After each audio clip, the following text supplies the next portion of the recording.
between one with Assyria and one with Babylon. Israel went to Assyria, and Ezekiel went into the temple in Assyria where he saw the wheel within the middle of the wheel. Daniel went into Babylon where he was prophesying concerning various different things pertaining to Israel. But Isaiah was known as the eagle-eyed prophet because he foresaw the birth of Christ. He foresaw the church glorified. He was also the cousin of Uzziah, the king, who got lifted up within himself, got beside himself, that God had to let him be smitten with leprosy. And he had, in other words, he stopped smelling his upper lip, so to speak. And God had to humble him a little bit there.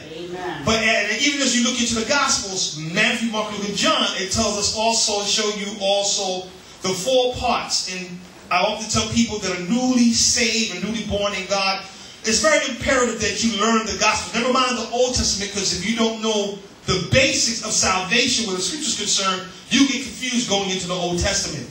But the Gospel dealing with Matthew showed Christ as the King, Mark as the Son of Man, Luke as Burden-bearer, and John as God incarnate in the flesh. Now, in theology, they teach you, in theology, they tell you about not only synoptics, systematics, and homiletics of the gospel.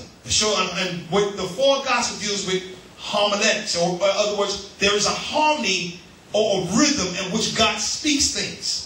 But Matthew showed Christ as the King.